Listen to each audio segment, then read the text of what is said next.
a cold blade piercing through a chest, a head brutally hacked off, rolling bloody across the desolate grass of Blacklow Hill. The limp figure, savagely executed like a rabid dog, was no ragged criminal, but the very man who night after night slept proudly in the bed of King Edward II. Just a few years earlier, he was draped in fine silk, draining the royal treasury, and openly mocking powerful earls as the Black Dog or miserable wretches. He was Piers Gaveston, the first lover who drove the king into a blind infatuation. What pushed this man, who once sat at the absolute pinnacle of power, into one of the most ruthless manhunts of the era, only to be mercilessly torn apart by a pack of aristocratic wolves? The late 1200s and early 1300s in England were defined by a strict, religiously sanctioned social hierarchy. Supreme power did not rest solely with the king. It was shared in a tense, delicate balance with the great earls and barons of the realm. These were men who had inherited vast territorial estates covering entire counties. They commanded immense disciplined private armies and possessed ancient bloodlines tracing back to the Norman conquest. They were the established political elite, protecting their privileges with immediate violence. Piers Gaveston was not one of them. Born around the year 1284, Piers was the son of Arnaud de Gaveston, a relatively minor fighting knight from Gascony. This contested militarized region in southwestern France remained under English royal control at the time, shaping a culture of constant warfare. In the eyes of the wealthy English nobility, Gaveston's background was a permanent stain. To them, he would always be a social inferior. He was an upstart, a foreigner with a strange accent, and a man with no aristocratic English bloodline to justify his existence in their exclusive world. Yet his entry into the highest levels of the English royal family was not an accident of fate, nor a sudden usurpation.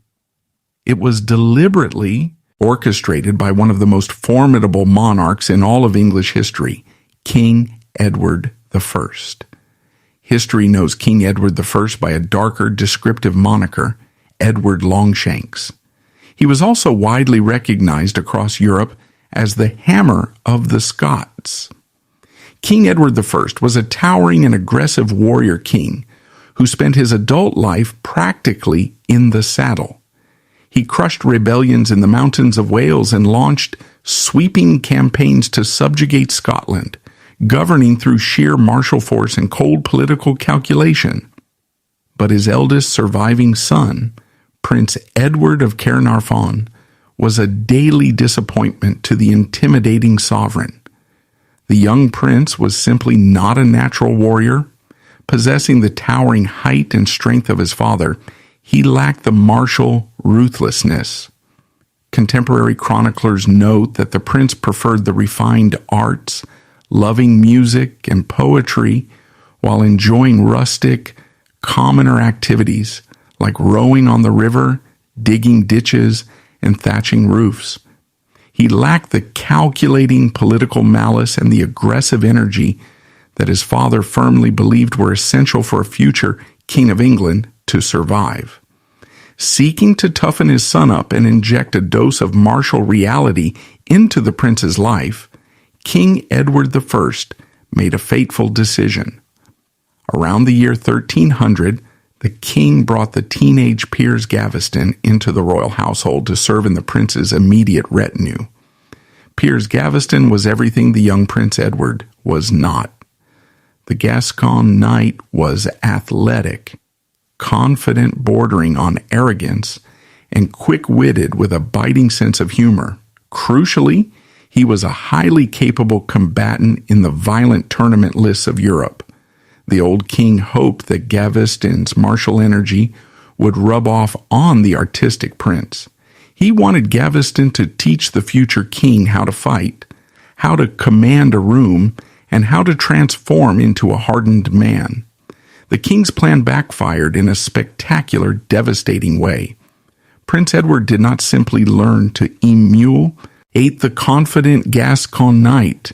Instead, the prince developed a consuming obsession with his charismatic new companion. The two young men formed an intense bond that defied conventional boundaries of the medieval court. They entered into a formalized pact as sworn brothers in arms, a solemn declaration of lifelong loyalty and mutual protection rooted in the chivalric traditions of the era.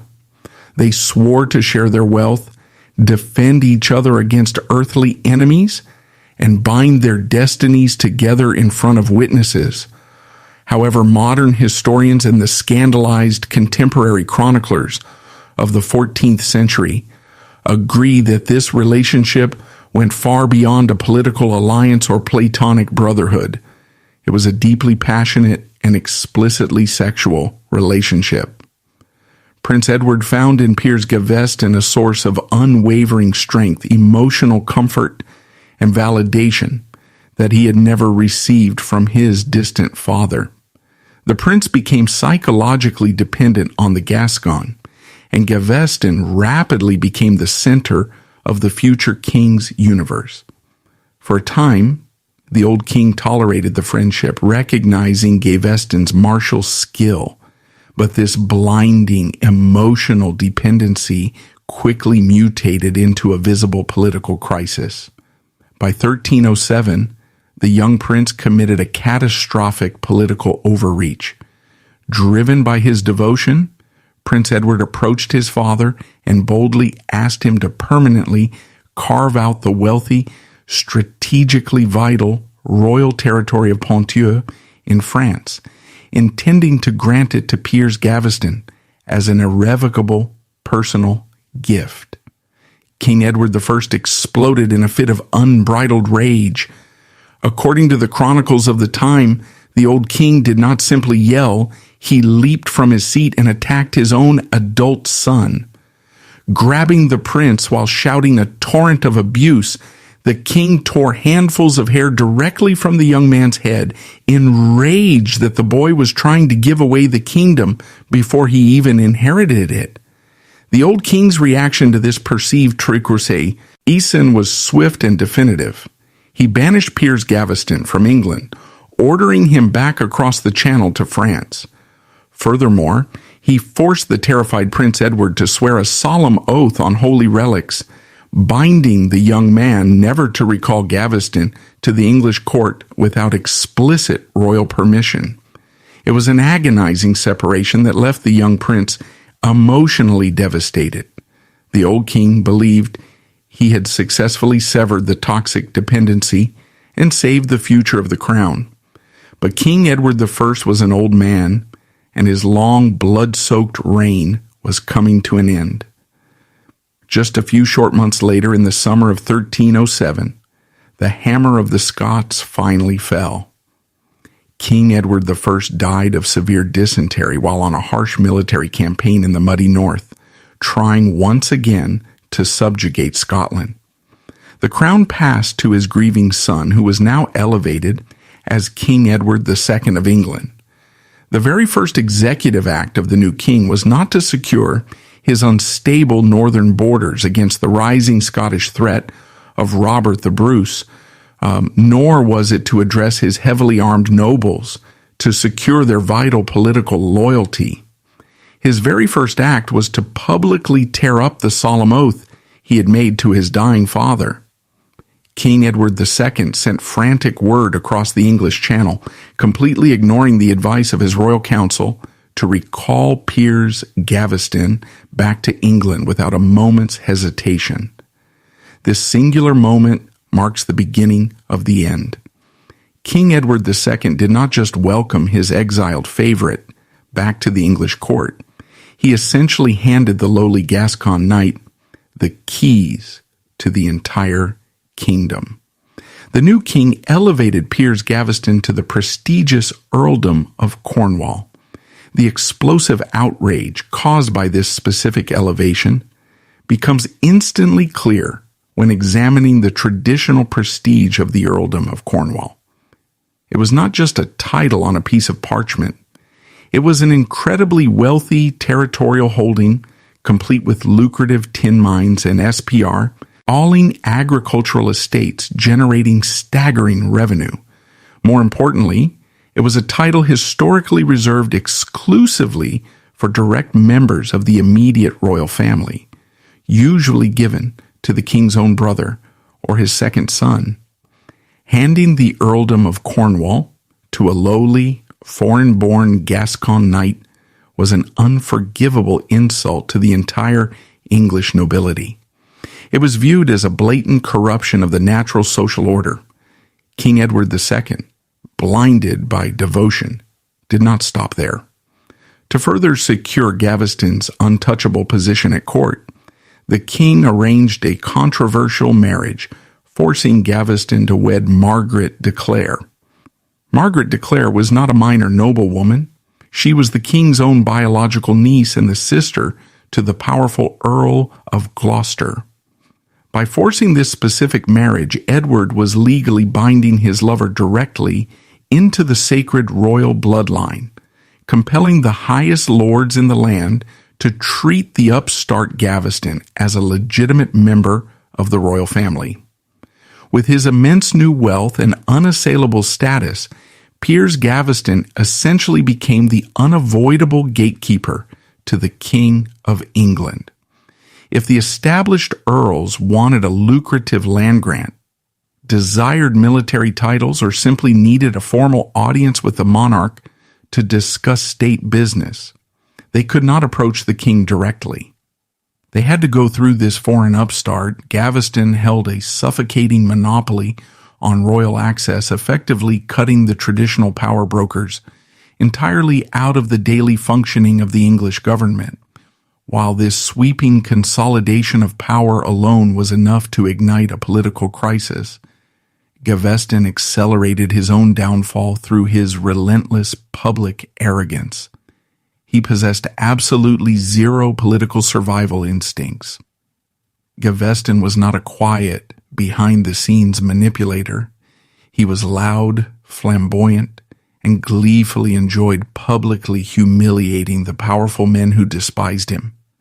Drunk on the king's unwavering favor, he used that imp's knee-trable royal shield to publicly trample on the ancient pride of the English elite. Shortly after returning from his first exile, Gaveston hosted a major jousting tournament at the castle of Wallingford in December 1307. It is crucial to correct a widespread historical misconception regarding Piers Gaveston. He was not a weak, cowardly courtier hiding behind the king's robes. The historical reality is that Gaveston was an intensely athletic and formidable combatant. At the tournament of Wallingford, Gaveston formed his own team of hand-picked knights. Riding out onto the packed dirt of the tournament lists, they completely dominated the event. Gaveston and his team repeatedly unhorsed the greatest lords in England, shattering the lances and the pride of veteran nobles. They publicly defeated prominent men like the Earl of Warenne, the Earl of Hereford, and the Earl of Arundel. In the militarized masculine culture of the medieval aristocracy, losing a joust to an upstart foreigner was a burning humiliation. But Gaveston's most fatal mistake was not his physical victory. It was his uncontrollable mouth. A wise political operator would have used the victory at Wallingford to show magnanimity, praising the martial skill of his defeated opponents to subtly smooth over the bruised egos of the earls. Piers Gaveston did the exact opposite. Standing in the stands, drunk on his own victory, he openly mocked them. He began handing out insulting, degrading nicknames to the most dangerous men in the entire country, actively weaponizing his sharp sense of humor to destroy his own political survival. He looked at Thomas, the immensely powerful Earl of Lancaster, who was the king's own cousin and the wealthiest landowner in England, commanding a vast private army. Gaveston publicly dubbed him the fiddler or the old actor, specifically mocking Lancaster's penchant for wearing theatrical clothing. To call the greatest lord in the realm a mere entertainer was a staggering insult to his noble dignity. He mocked Aymer de Valence, the capable Earl of Pembroke. Because Pembroke was tall, thin, and possessed a swarthy complexion, Gaveston loudly referred to him as Joseph the Jew. Most lethally of all, Gaveston targeted Guy de Beauchamp, the hardened and calculating Earl of Warwick. Warwick was a veteran military commander possessing a famously volatile temper. Gaveston looked at this dangerous man and publicly called him the Black Dog of Arden. It was an act of breathtaking political suicide. When the Earl of Warwick eventually heard about this specific nickname, contemporary chroniclers report a chilling reaction. He did not shout in a sudden fit of anger, nor did he publicly threaten the king's favorite. He simply grew very quiet, swearing a low, terrifying, and unbreakable vow. The Earl of Warwick solemnly promised that very soon the arrogant Gascon upstart would finally feel the sharp teeth of the Black Dog. The sheer accumulation of wealth and titles combined with the bitter resentment from Wallingford set a dangerous stage. The political tension finally erupted into open hostility during a sacred ceremony originally designed to unite the kingdom. The specific events of early 1308 transformed a grand royal celebration into a devastating public insult. King Edward II had recently traveled to Boulogne to fulfill a diplomatic treaty negotiated by his late father, arriving to officially marry Princess Isabella of France. Isabella was only 12 years old at the time of the wedding, but she was not an insignificant bride. She was the direct daughter of King Philip IV of France, the calculating monarch famously known as the Iron King. By marrying Isabella, Edward was securing the unstable borders of his French territories, acquiring a staggering financial dowry, and establishing a lasting peace with the greatest military power on the European continent. Isabella brought with her a priceless dowry of jewels, heavy gold plate, and exquisites to tapestries, accompanied by a vast retinue of senior French nobility, including her powerful uncles, the Count of Valois and the Count of Évreux. The stage was perfectly set for a magnificent, unifying royal entry into London. On February 25th, 1308, the grand coronation of King Edward II and Queen Isabella took place at Westminster Abbey. The streets of London were packed with cheering citizens, while the velvet-draped halls of the Abbey were filled with the elite of English and French society. It should have been Isabella's triumphant introduction to her new kingdom. Instead, it became the exact moment the English nobility realized their king was completely compromised. King Edward II publicly ignored his new royal bride.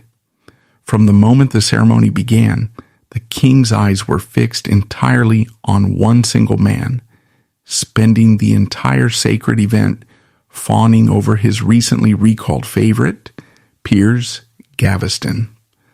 The blatant disrespect began with the official coronation procession. In the rigid protocol of the medieval state, proximity to the king during the procession dictated a lord's rank and power.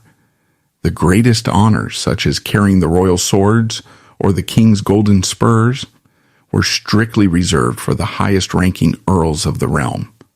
But King Edward II stripped these honors away from the established nobility, handing the ultimate role directly to Piers Gaveston. It was the Gascon upstart, not an English earl, who was given the immense privilege of carrying the crown of St. Edward the Confessor to the high altar. To the seething English lords watching from the aisles, the visual insult was undeniable.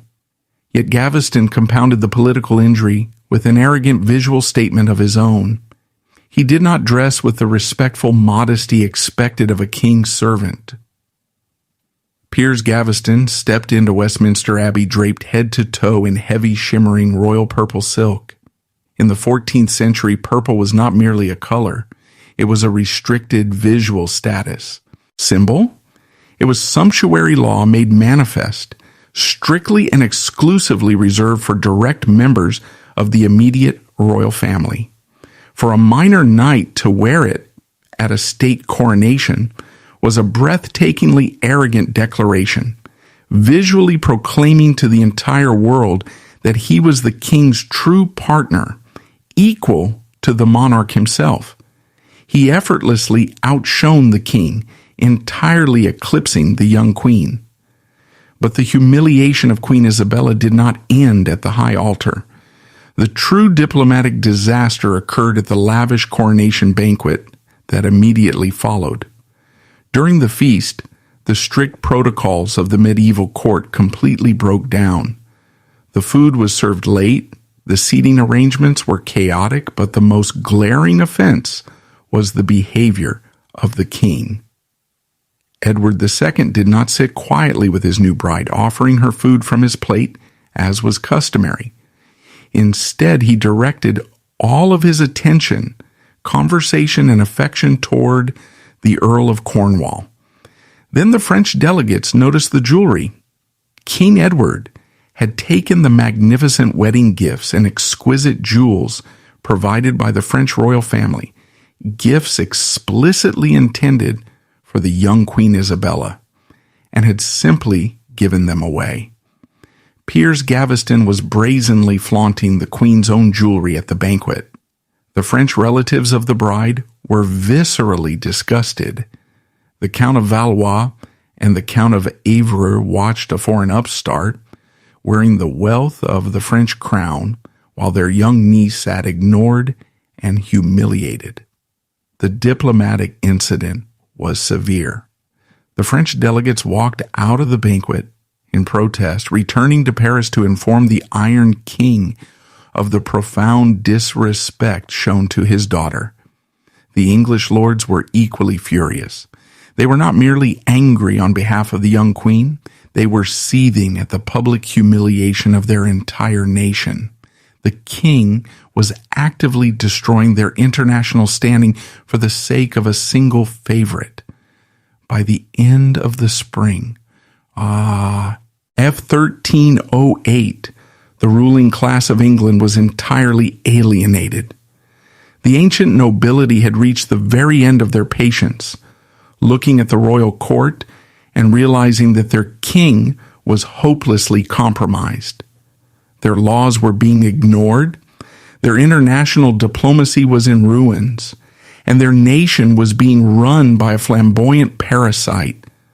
The great earls retreated to their fortified stone castles in the countryside. They began to call up their retainers, sharpen their swords, and armor their war horses. The great lords of England realized that quiet diplomacy was useless against a favorite who viewed the royal court as his personal playground. The time for whispered complaints in the shadows had passed. To break Gaveston's iron grip on the king, the nobility prepared to introduce an unprecedented constitutional weapon, and they intended to deliver it in full armor. In April of 1308, the visual reality of the English government fundamentally changed. The great earls of England did not arrive at Parliament in peaceful velvet. They rode into London encased in heavy steel chainmail, flanked by hundreds of their own battle-ready retainers. Their swords were visibly belted at their waists, while their shields, painted with the ancient heraldry of their noble houses, were strapped securely to their horses. This was not a diplomatic assembly. It was a heavily militarized occupation of the capital, serving as a direct threat to the authority of King Edward II. To comprehend the sheer constitutional magnitude of this standoff, we must examine the intellectual weapon the earls deployed. They did not simply draw their swords and declare mindless treason. As sophisticated political operators, they needed a binding, philosophically sound justification to threaten their sovereign. Led by the wealthy Earl of Lincoln and the calculating Earl of Warwick, the nobility drafted a revolutionary political document.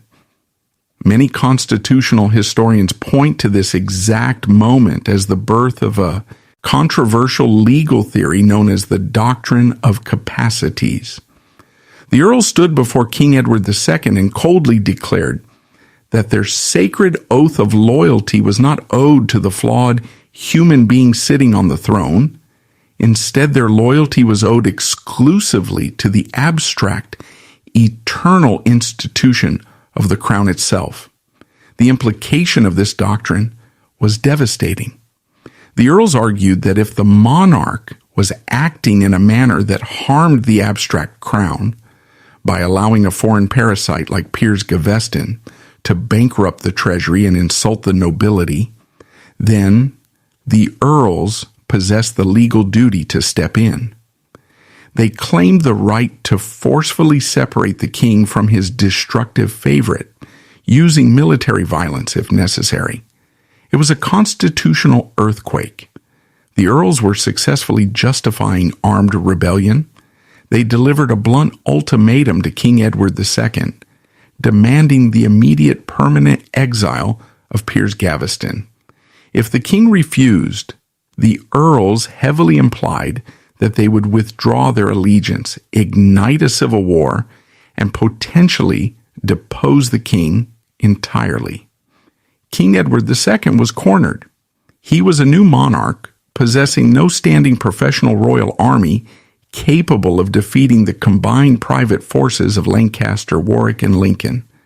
His treasury was already severely depleted from his father's relentless Scottish wars and his own lavish coronation. Faced with the undeniable reality of losing his throne and his life, the king agonizingly broke. On May 18, 1308, King Edward II formally agreed to the demands of the barons, signing the decree ordering Piers Gaveston to be stripped of the earldom of Cornwall and banished from England forever. The English nobility breathed a collective sigh of relief. They believed they had successfully excised the cancer from the royal court and forcefully reminded the young king of the harsh realities of feudal power. But the earls fatally underestimated the sheer depth of King Edward's obsession and his capacity for quiet, deceptive political maneuvering. King Edward II had agreed to exile his favorite, but he had not agreed to abandon him. The king immediately utilized a creative loophole in the banishment decree. The earls had demanded that Gaveston leave England, but they had not explicitly dictated where he must go, nor had they dictated his status upon arrival. Just days after signing the exile order, King Edward II executed a breathtakingly arrogant maneuver. He formally appointed Piers Gaveston as the unquestioned Lord Lieutenant of Ireland. This was not a punishment. It was a highly lucrative promotion.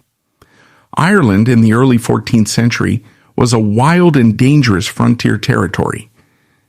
English control was largely restricted to a heavily fortified area around Dublin known as the Pale, while the rest of the island was ruled by fiercely independent Gaelic chieftains. By making Gaveston his Lord Lieutenant, the king was essentially making him a viceroy. Gaveston was given total royal authority over the entire island, granted the power to mint his own currency, appoint judges, distribute vast tracts of land, and command the English military garrison stationed there. To ensure his favorite traveled in luxury, King Edward II transferred staggering sums of wealth directly from the royal treasury into Gaveston's personal accounts, providing him with a vast armed retinue of knights and retainers. The king accompanied Gaveston on his journey into exile. In June 1308, The two men rode together to the western port city of Bristol. Contemporary chronicles describe their parting as intensely emotional, resembling not the formal farewell of a monarch and a servant, but the agonizing separation of two devoted partners. The king stood on the docks of Bristol and watched the ship carrying his entire world disappear into the gray horizon of the Irish Sea. When Piers Gaveston arrived in Dublin, the English political establishment fully expected him to fail. Viewing him as a soft FO, flamboyant courtier, they assumed he would cower behind the thick stone walls of Dublin Castle, utterly terrified of the muddy realities of Irish warfare.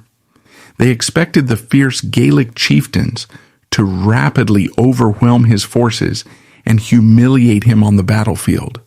This expectation reveals one of the most fascinating, widely misunderstood paradoxes of Piers Gaveston's historical character. The arrogant, silk-draped favorite was not a coward. The historical reality is that during his 12-month tenure as Lord Lieutenant of Ireland, Piers Gaveston proved to be a highly capable, exceptionally energetic, and brutally effective military commander. Gaveston did not hide in Dublin. He immediately took the field, organizing the fractured, demoralized English garrisons. He launched a series of rapid, aggressive military campaigns deep into the hostile, heavily forested territories of the Wicklow Mountains. He actively led his heavy cavalry into battle, successfully defeating several prominent Gaelic rebel leaders, including the formidable O'Dempsey chieftains, and forcefully securing the immediate borders of the Pale.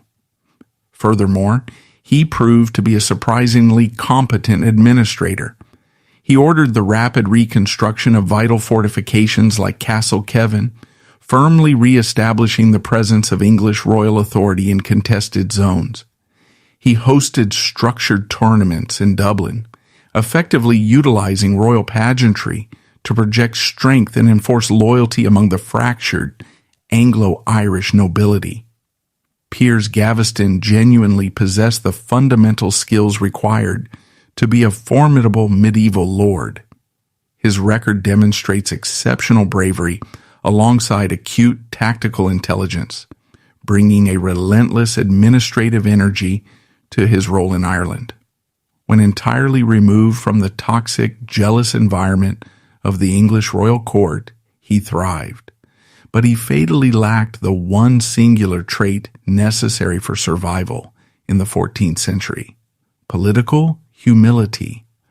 While Gaveston was fighting in the mud of Ireland, King Edward II remained in England.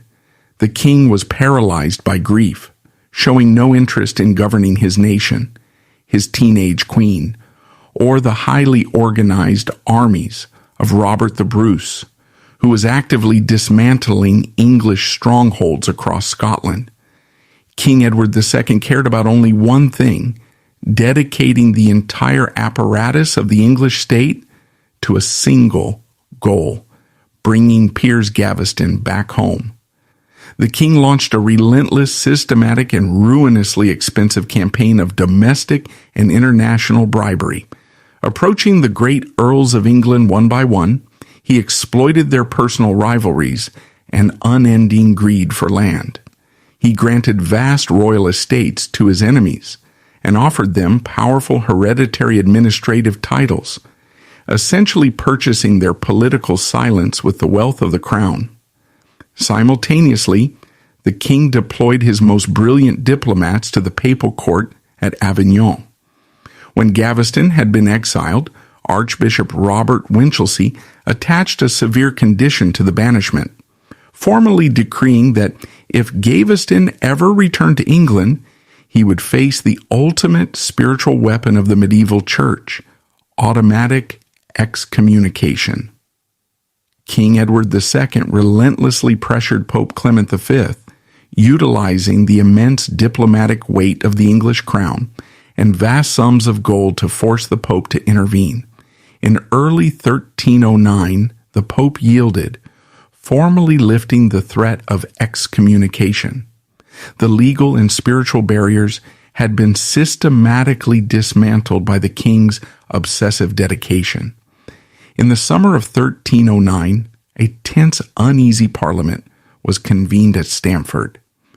The great earls of England, their pockets heavily lined with the king's bribes and faced with the signed papal absolution, finally caved.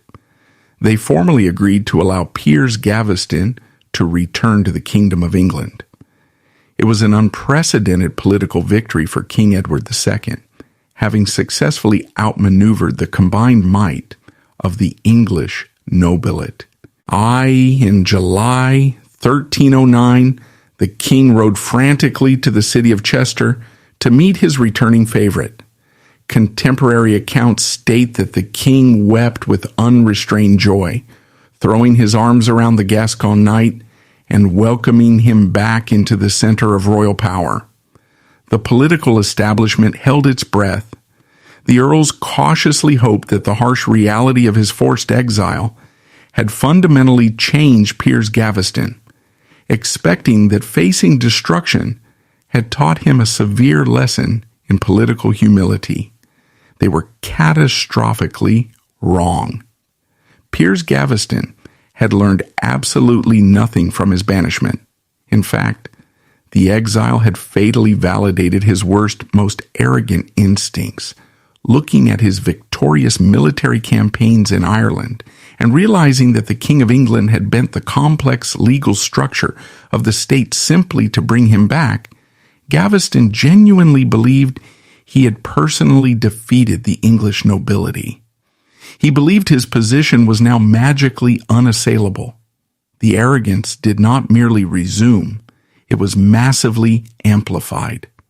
Gaveston immediately returned to his old insulting behavior, once again monopolizing the king's attention and cutting the great lords out of the daily royal administration. He paraded through the royal court draped in the finest restricted silks and imported velvets. Gaveston weaponized his sharp tongue once more, gleefully resurrecting the exact same degrading slurs that had sparked the initial crisis. Parading through the royal halls, he openly taunted the veteran military commanders who had orchestrated his exile, throwing their past humiliation directly back in their faces. By loudly repeating these familiar insults, Gaveston proved to the elite that the king's protection made him untouchable, pushing the political tension past the point of no return. The great earls of England watched this blatant, suicidal display of arrogance in terrifying silence. The fragile peace bought by the king's bribes had shattered. Gaveston's triumphant return proved undeniably that facing total destruction had taught him no humility. The barons recognized that temporary negotiated banishments were no longer sufficient. They needed to fundamentally rewrite the laws of England, completely shackling the king's executive power to permanently excise the favorite from the realm. The nobility recognized that standard diplomatic protests were utterly useless, requiring a complete, binding, hostile takeover of the English government. In early 1310, Parliament gathered in London, but this was not a compliant assembly. The air was thick with the undeniable threat of armed rebellion. Led by Thomas, the wealthy Earl of Lancaster, and Guy de Beauchamp, the unforgiving Earl of Warwick, the barons presented the king with an absolute ultimatum. They demanded the creation of a specialized, powerful committee known as the Lords Ordainers, composed of 21 of the most powerful bishops, earls, and barons in the kingdom. Their stated mandate was to reform the corrupt royal household and restructure the failing national economy. But their true, unspoken objective was to strip King Edward II of his independent executive power entirely. King Edward II, entirely lacking a royal army to defend himself and facing total national bankruptcy, was forced to capitulate, formally agreeing to the creation of the committee. For the next 18 months, the Lords Ordainers met in strict secrecy in London, meticulously drafting a sweeping set of new laws that would become known to history as the Ordinances of 1311. Many constitutional historians argue that the Ordinances of 1311 were even more radical and significantly more restrictive to royal power than the legendary Magna Carta signed a century earlier. The Ordinances were a comprehensive dismantling of the king's authority. They dictated that King Edward II could no longer independently appoint his own government ministers, judges, or chancellors, as all major state appointments now required the explicit consent of Parliament. Furthermore, the king was strictly forbidden from declaring war or leaving the borders of England without the direct approval of the barons. Seizing control of the national treasury, they strictly curtailed the king's ability to arbitrarily tax his subjects or hand out vast royal estates to his friends. But buried within the complex financial reforms and constitutional changes was the true beating heart of the entire document, Clause 20. Clause 20 did not deal with taxation or foreign policy. It dealt exclusively and ruthlessly with one single man. The clause formally indicted Piers Gaveston, publicly accusing him of giving the king evil counsel, systematically impoverishing the realm, arrogantly usurping royal power, and illegally maintaining bands of armed thugs to intimidate the nobility. The punishment dictated by Clause 20 demanded the total permanent exile of Piers Gaveston. He was ordered to leave the Kingdom of England and all its territories by November 1st, 1311. The document stated with chilling clarity that if Gaveston ever returned to English soil, he would immediately be treated as a sworn enemy of the state, placing him entirely outside the protection of the law. In October 1311, King Edward II, trapped by his own nobility, was forced to sign the Ordinances into law. For the third time in his life, Piers Gaveston was forced to pack his belongings, saying a desperate goodbye to the king while leaving behind his legally wedded wife, Margaret de Clare, who was pregnant with their first child. In early November, under heavy armed guard to ensure his departure, Gaveston boarded a ship on the River Thames, sailing into the bitter winds of the North Sea toward the region of Flanders. The great earls watched the ship disappear, believing the nightmare was finally over. Having used the highest mechanisms of the law to surgically remove the cancer from the throne, they returned to their castles, expecting a king to accept his constitutional boundaries and govern like a traditional monarch. They failed to understand the devastating, irrational power of human grief. King Edward II did not simply sink into the familiar paralyzing grief of the first exile. This time, the forced separation triggered a reckless, unyielding fury, causing the king to abandon any pretense of diplomatic negotiation. Viewing the ordinances as a direct act of treason against his personal sovereignty, and driven by a blinding desperation to reclaim his sworn brother, he immediately began plotting an aggressive counterstrike, willing to burn his own government to the ground just to bring his favorite home. The legally binding peace lasted barely 2 months. Sometime around Christmas of 1311, or perhaps early January 1312, King Edward II reached his breaking point. Unable to endure the agonizing separation from his sworn brother-in-arms, logic, political survival, and the threat of civil war evaporated entirely from the king's mind. Making a decision of staggering suicidal audacity, he sent a secret, dangerous message across the English Channel to Flanders, He told Piers Gaveston to come home. In January 1312, in blatant defiance of the supreme laws of the land, Piers Gaveston secretly landed on the northern coast of England, riding swiftly under the cover of harsh winter darkness to reunite with the king at the fortified city of York. When the two men were finally reunited, King Edward II did not attempt to hide his favorite in the shadows or negotiate a new restricted peace with the barons. Instead, the king went on the offensive, actively setting a match to the constitutional powder keg. On January 18, 1312, King Edward II issued a sprawling royal proclamation formally declaring that the Ordinances of 1311, the very laws he had sworn to uphold just months prior, were invalid, arguing they had been forced upon him under intense duress. He publicly pardoned Piers Gaveston of all state crimes, and most alarmingly to the English nobility, the king restored all of Gaveston's confiscated lands, his wealth, and his prestigious title as the Earl of Cornwall. The king had torn up the parchment, brazenly declaring war on his own government.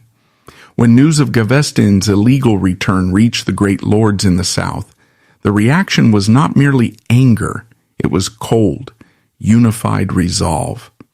Thomas, the Earl of Lancaster, realized that politics had fundamentally failed, as the king had proven that royal oaths and parliamentary decrees were worthless. The earls recognized that as long as King Edward II possessed the capacity to recall Gaveston, the kingdom would never know stability. There was no longer any room for diplomacy or legal debate. The situation had instantly shifted from a constitutional crisis to an organized, heavily armed military manhunt. The Earl of Lancaster, acting as the undisputed leader of the baronial opposition, did not send a letter of protest. Sending riders to his sprawling estates across the country, he officially called up his banners and mobilized his vast, trained private army. The Earl of Pembroke, the Earl of Hereford, and the calculating Earl of Warwick immediately followed suit. The combined military might of the English aristocracy began to march slowly, relentlessly northward. Their singular unified objective was not to capture the king, but to permanently destroy Piers Gaveston. King Edward and Gaveston were caught completely off guard by the staggering speed of the baronial mobilization. Trapped in the north with a vast treasury, but absolutely no time to recruit and equip a royal army capable of meeting Lancaster's forces on an open battlefield, they were cornered. In a state of desperate panic, the King of England and his beloved favorite were forced to run. Abandoning the city of York, they fled rapidly northward toward the fortified coastal city of Newcastle. Their flight was so frantic and disorganized that they were forced to abandon substantial portions of the royal treasury along the road. Shockingly, King Edward II made a ruthless, revealing choice regarding his pregnant wife, Queen Isabella, leaving her behind at the northern priory of Tynemouth. While Tynemouth was a fortified stronghold and the advancing rebel lords held no malice toward the queen, the political optics were devastating. The king publicly prioritized the rapid escape of his favorite over remaining by the side of his own queen and unborn heir, choosing flight with Gaveston over securing his dynasty. The king and his favorite reached Newcastle, but the sweeping army of the Earl of Lancaster was closing in rapidly, effectively cutting off any escape by land. Trapped against the freezing waters of the North Sea, King Edward II and Piers Gaveston commandeered a small, fast ship, sailing desperately down the harsh northern coast toward the absolute last, most formidable royal stronghold available to them. By illegally recalling his sworn brother-in-arms, King Edward II had ignited a civil war, but as the baronial armies marched relentlessly northward, the king's desperate flight revealed a fatal logistical flaw. Running out of land, the royal fugitives were forced to seek shelter in a massive stone cage that would become Gaveston's ultimate trap. Making landfall at Scarborough Castle, they had narrowly escaped the initial snare. Scarborough Castle was a legendary coastal fortress, positioned on a towering rocky promontory, virtually unassailable by direct infantry assault, with high stone walls offering total protection from Lancaster's advancing cavalry. But a fortress is only as strong as its larder, and Scarborough possessed a fatal vulnerability.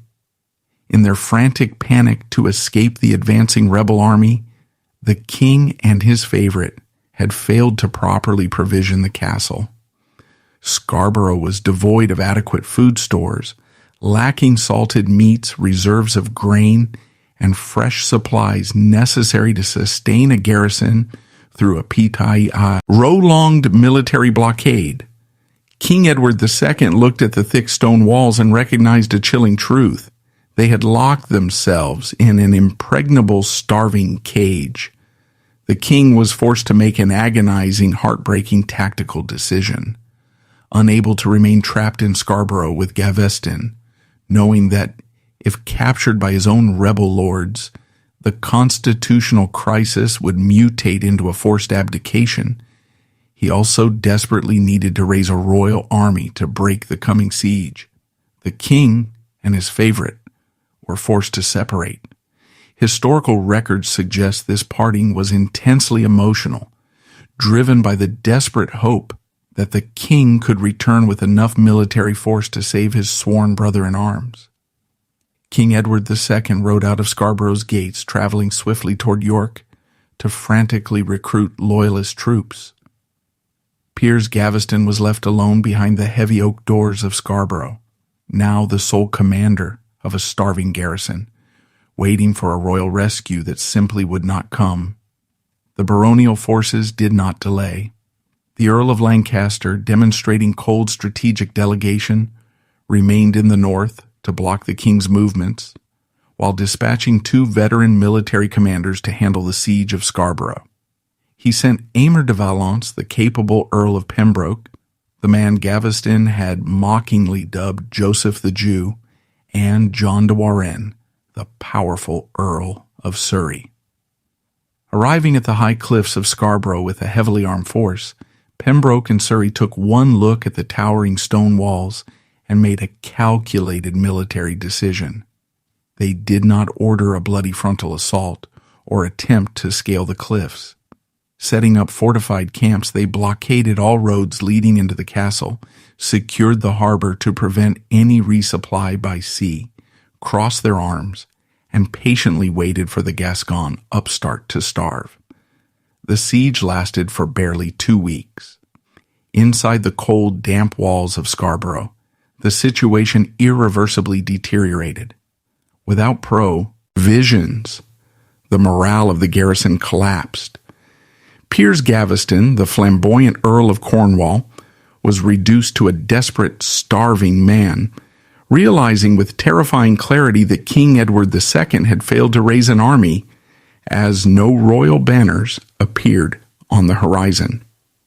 On May 19, 1312, faced with the undeniable reality of death by starvation or a violent mutiny by his own hungry soldiers, Piers Gaveston surrendered. Sending envoys out of the castle gates to negotiate with the Earl of Pembroke, the ensuing negotiations remain a subject of intense debate among constitutional historians. Aymer de Valence, considered one of the more moderate lords in the baronial opposition, did not want to simply butcher the king's favorite on the spot, understanding the dangerous legal implications of executing an earl without a formal trial. Pembroke offered Gaveston a formal, structured treaty of surrender. The terms were remarkably generous considering the intense national hatred directed at Gaveston dictating that he would be kept entirely safe by the baronial forces and transported south to his own estates in Wallingford, held in comfortable custody until the 1st of August. During this designated period, the earls and King Edward II would hold a parliament to negotiate a permanent diplomatic solution. If no agreement could be reached by August 1st, the treaty explicitly stated that Gaveston would be safely returned to Scarborough Castle, the siege would resume, and the status quo would be fully restored. But Gaveston was terrified, knowing the Earl of Warwick and the Earl of Lancaster actively wanted him dead, and he demanded an ironclad guarantee of his safety. The Earl of Pembroke provided it, swearing a sacred oath in the rigid religious honor culture of the 14th century, where a nobleman's oath was his unbreakable bond. Pembroke pledged his vast estates, his ancestral lands, his personal honor, and his very life on the guarantee of Piers Gaveston's safety. Possessing absolutely no other viable options, Gaveston accepted the terms. The heavy gates of Scarborough Castle were open, and the king's favorite rode out, placing his life entirely in the hands of the Earl of Pembroke. The traveling party began the long, slow, and tense journey southward toward London. For the first few weeks, the treaty held perfectly. True to his sacred word, Pembroke treated Gaveston not as a condemned criminal, but as a high-ranking noble prisoner of state. The atmosphere was uneasy, but Gaveston slowly began to believe he had survived the worst, trusting that the king would use the time to gather his forces and negotiate his permanent release. But the unforgiving reality of feudal politics was actively closing in on them. On June 9, 1312, the traveling party arrived in the quiet, undefended rural village of Deddington, located in Oxfordshire. Here, the Earl of Pembroke made a decision that has baffled historians for centuries. Pembroke's wife, Beatrice de Clermont, was currently residing at a manor in the nearby town of Bampton. Feeling secure in the distance they had placed between themselves and the northern armies, and deeply confident in the power of his sworn oath, Pembroke decided to leave the camp. Leaving Piers Gaveston behind at the local village rectory, guarded only by a small detachment of his own retainers, Pembroke rode away to spend the night with his wife, explicitly promising to return early the next morning to continue the march south. It was a catastrophic miscalculation. Some historians argue that Pembroke's departure was a genuine foolish mistake born of arrogant overconfidence, while other records indicate a much darker theory, suggesting Pembroke may have quietly stepped aside, secretly tipping off the more violent lords that the target was now entirely exposed and undefended. Regardless of Pembroke's internal motives, the immediate result was a disaster for Piers Gaveston. The Earl of Pembroke had entirely failed to account for the deep, unyielding hatred of Guy de Beauchamp, the Earl of Warwick. Warwick, the fiercely disciplined military commander whom Gaveston had so foolishly named the Black Dog of Arden, had no intention of allowing a peaceful diplomatic parliament to decide Gaveston's fate. Caring nothing for Pembroke's sacred oath, he sought only to permanently eradicate the parasite from the realm. Relentlessly tracking the traveling party from the north, Warwick immediately struck when his scouts reported that the Earl of Pembroke had departed, leaving the target virtually unguarded in an unfortified rectory. Under the heavy cover of early morning darkness, long before the sun began to rise on June 10th, Warwick's heavily armed cavalry moved silently into the village of Deddington. Raising no banners and sounding no war horns, they quietly surrounded the small rectory, cutting off all avenues of escape. The sleeping guards were overwhelmed. The heavy wooden doors of the rectory were smashed open, and armored soldiers stormed into the building with swords drawn. They found Piers Gaveston, the Earl of Cornwall, the master of the English court, fast asleep in a simple bed. Denying him the dignity of getting dressed or summoning his servants, the soldiers dragged the king's favorite out of his bed while he was still wearing only his thin linen nightclothes. Gaveston frantically protested, loudly invoking the binding terms of his surrender, demanding to see the Earl of Pembroke, and screaming that they were violating a sworn treaty of safe conduct. The soldiers of Warwick completely ignored him, binding his arms tightly behind his back. Dragged outside into the cold, damp morning air, Gaveston finally saw the chilling reality of his situation. Sitting motionless on an imposing warhorse, watching the arrest with cold satisfaction, was Guy de Beauchamp. The black dog had finally caught his prey. Warwick did not offer Gaveston a horse. In a deliberate, calculated act of social humiliation, the soldiers forced the barefoot, half-naked Earl of Cornwall to walk through the mud and dirt. Ignoring the frantic protests of Pembroke's remaining guards, they marched him directly toward the inescapable stone walls of Warwick Castle. The sacred treaty of safe conduct had been violently broken in the dark.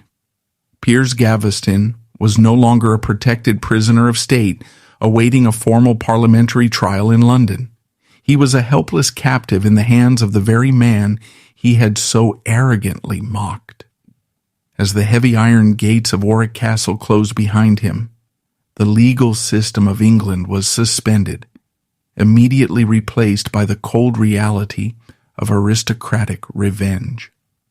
On June 18th, the leaders of the baronial rebellion gathered securely at Warwick, forming an illegal assembly that included Thomas, the wealthy Earl of Lancaster, the Earl of Hereford, the Earl of Arundel, and their host, the Black Dog himself.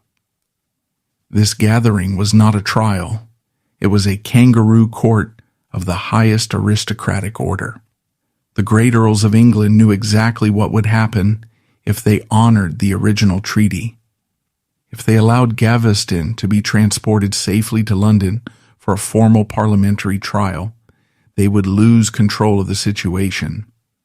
Knowing that King Edward II would relentlessly use his vast royal wealth, divine authority, and complex political leverage to save Gaveston's life, bribing judges, threatening juries, and paralyzing the state.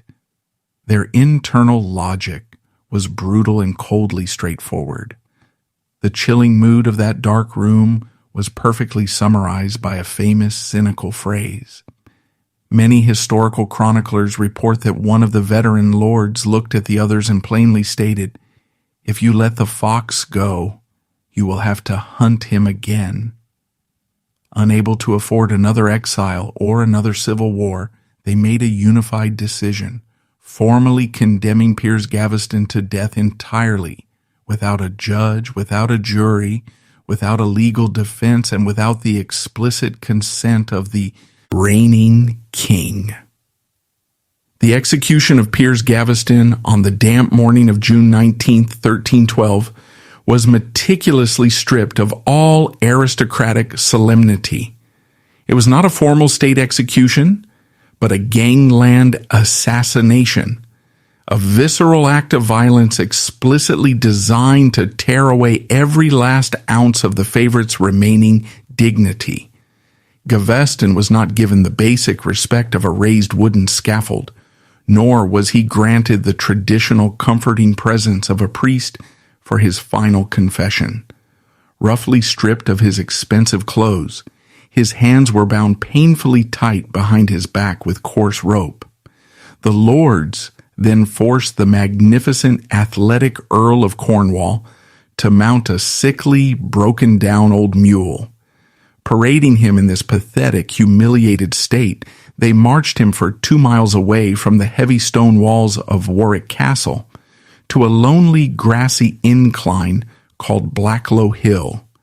This specific location was not chosen at random. Historical records indicate that Blacklow Hill was situated on land directly owned by the Earl of Lancaster, a calculated, highly significant choice. By executing the king's favorite on Lancaster's personal territory, the earls ensured that the most powerful, wealthiest lord in the rebellion shared the undeniable guilt for the high treason of murder.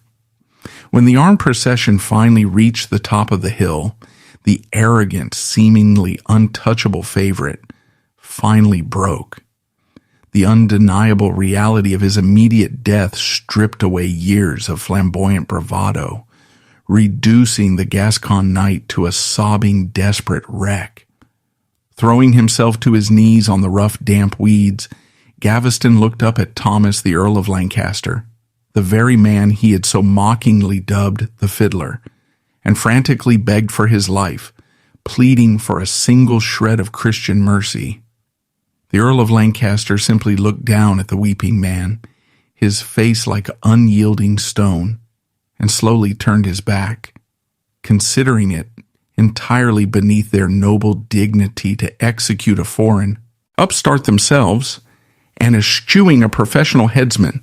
The great earls handed the grim, bloody job over to two lowly Welsh infantry mercenaries.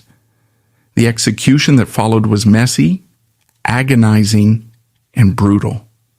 The first Welsh soldier did not use a specialized executioner's axe designed for a clean decapitation.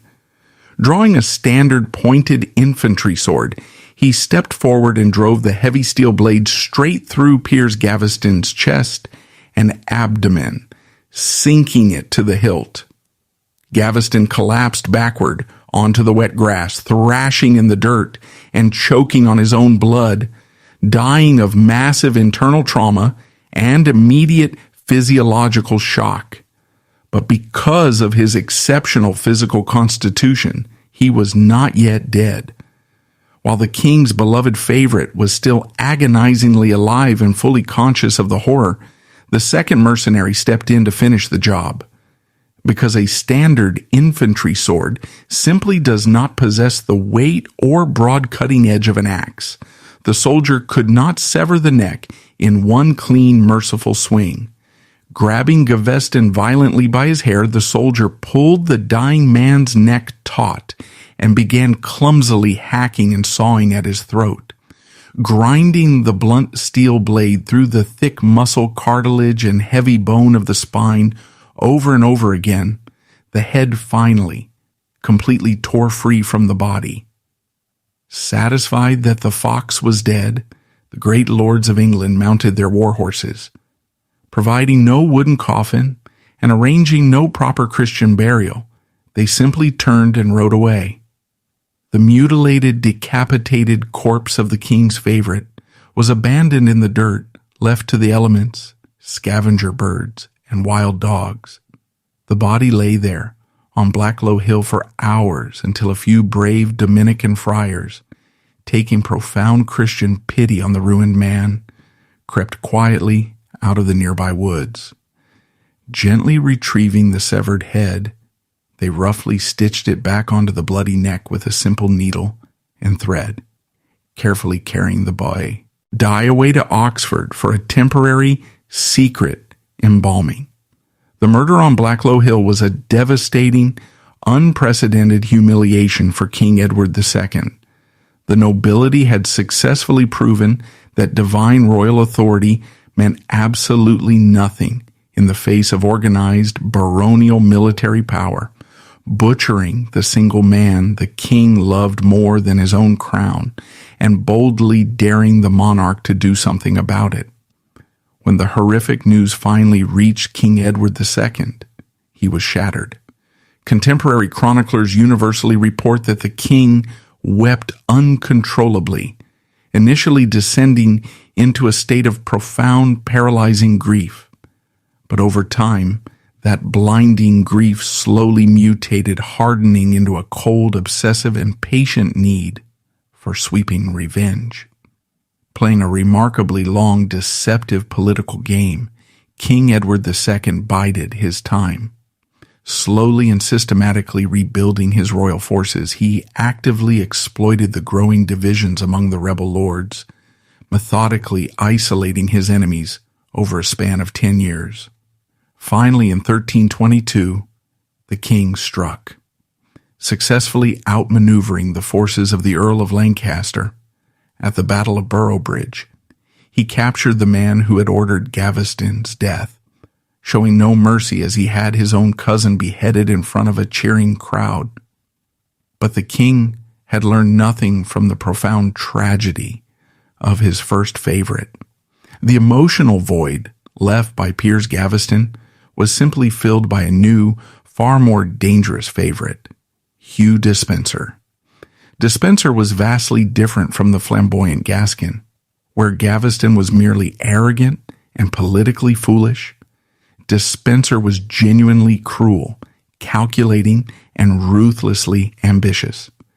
Together, King Edward II and Hugh Despenser ruled the Kingdom of England with such tyrannical, unchecked cruelty that they alienated the entire country, sparking a highly destructive civil war. Ultimately, it was the king's own neglected wife, Queen Isabella of France, who launched a military invasion, successfully deposing her Chiusa, spanned and destroying the Despensers. Many historians strongly suspect she ordered the quiet, secretive murder of King Edward II in his dark prison cell at Berkeley Castle. Centuries later, Gaveston's legacy remains contested, framed as a Machiavellian schemer by playwright Christopher Marlowe, or sympathetically depicted as a tragic victim of an unforgiving society by director Derek Jarman. However, modern mainstream media has frequently distorted the factual reality of the man. The most egregious example is the Hollywood blockbuster Braveheart, which reduces Gaveston to an effeminate, cowardly caricature casually thrown from a window. This depiction is an inaccurate rewriting of history that relies on cheap cinematic tropes. It entirely erases the reality that the real Piers Gaveston was a formidable knight who regularly dominated the most dangerous jousting tournaments in Europe. He was not a coward, but a capable warrior whose singular fatal flaw was his blinding pride. Piers Gaveston was not merely a passive victim of a prejudiced era. He was a direct victim of his own hubris, genuinely believing the king's love was a shield against the harsh realities of the feudal world. He played a dangerous game with men who commanded armies, failing to realize a chilling truth. In the unrelenting politics of the 14th century, a king's favor can give you the world, but it absolutely cannot stop the cold, sharp edge of a sword.